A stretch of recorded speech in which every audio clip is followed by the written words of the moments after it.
यार इस समय हूँ जिला कन्नौज में और कन्नौज की विधानसभा छिबरामऊ में जहाँ बैठा हूँ। संस्थान का नाम है बेड़ा बादनी जूनियर हाई स्कूल, जो कि महमूदपुर बिशनगढ़ रोड पर स्थित है। हमारे साथ बात करने के लिए उपस्थित हैं यहाँ से प्रबंधक महोदय रामरूप जी। बात करने को जानने का प्रयास करता हूँ कि वास्तविक अभी हाल ही में परीक्षाएं संपन्न हुई हैं, तो किस तरीके के परीक्षा परिणाम रहे हैं, संस्थान को स्थापित करने का उद्देश्य क्या था, कोरोना काल के समय क्या क्या परेशानियां रही थी, 1 अप्रैल से नए सत्र की शुरुआत हुई है, तो संस्थान इस बार क्या क्या बदलाव करे हैं।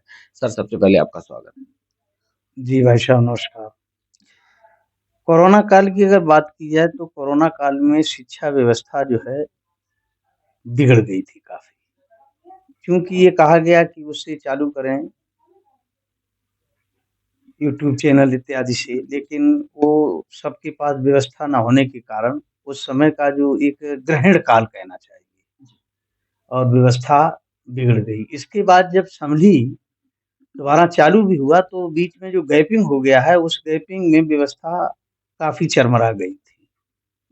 और चरमरा जाने के बाद बच्चे इधर-उधर चले गए, वो स्कूल छोड़ दिया, नहीं भी आए।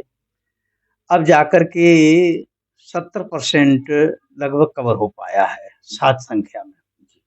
और रही व्यवस्था की बात इधर की, जो परीक्षाएँ अभी हुई हैं, उन परीक्षाओं में चूँकि हमारा कक्षा 8 तक ही है, तो जूनियर की व्यवस्था में पहले से रिकवर हुआ है। पहले से रिकवर हुआ है, लेकिन व्यवस्था जो है, जहाँ-जहाँ कमियाँ होती हैं वो तो बनी रहती हैं, उनमें सुधार की व्यवस्था आगे शिक्षा की जारी रहेगी।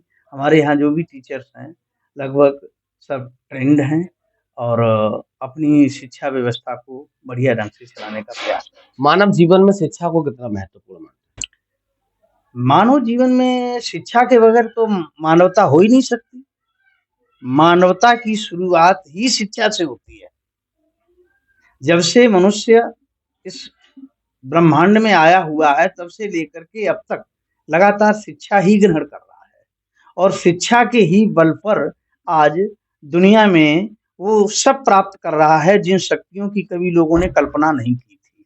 वो सब मिल रही हैं, लेकिन वो शिक्षा से ही मिल रही हैं। बगैर शिक्षा के प्राप्त नहीं कर सकता था। हैं? अभी आपने देखा है चूंकि अगर हिंदुस्तान की बात करें तो कहीं ना कहीं पाश्चात्य सभ्यता, पश्चिमी सभ्यता हमारे देश पर हावी हो रही है। भारतीय संस्कृति को, भारतीय मूल के बच्चे थोड़ा थोड़ा दूर जा रहे हैं।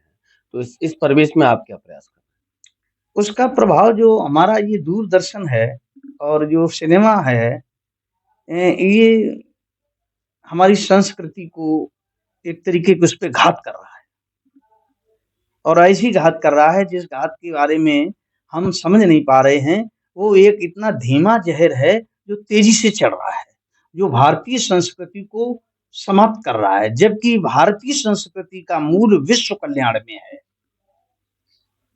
और विश्व कल्याण भारतीय संस्कृति को ही मानेगा, तब विश्व का कल्याण हो पाएगा। चाहे कोई भी देश रहा हो, कोई भी धर्म रहा हो, लेकिन भारतीय संस्कृति ने किसी धर्म पर अटैक करने का प्रयास नहीं किया। लेकिन यहाँ का जो नवयुवक है, वो यहाँ की व्यवस्था, जो प्राचीन संस्कृति थी, उसको छोड़ करके जो आधुनिकता में पाश्चात्य की तरफ जा रहा है, ये हमारे संस्कृति के लिए घातक है। 1 अप्रैल से नए सत्र की शुरुआत हुई, तो इस बार संस्थान ने क्या क्या बदलाव किए? देखो, सरकार ने पैटर्न पढ़ाई का जो है परिवर्तित किया है, उसके आधार पर हमारी संस्था काम कर रही है और उस आधार पर शिक्षण व्यवस्था आगे बढ़ाई जा रही है।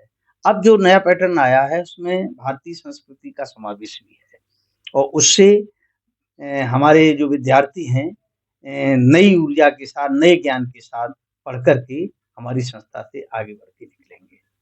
बहुत बहुत धन्यवाद सर। हमारी तरफ से भी आपको संस्थान के लिए, नए सत्र के लिए, विद्यालय परिवार को बहुत बहुत बधाई, शुभकामनाएं। धन्यवाद।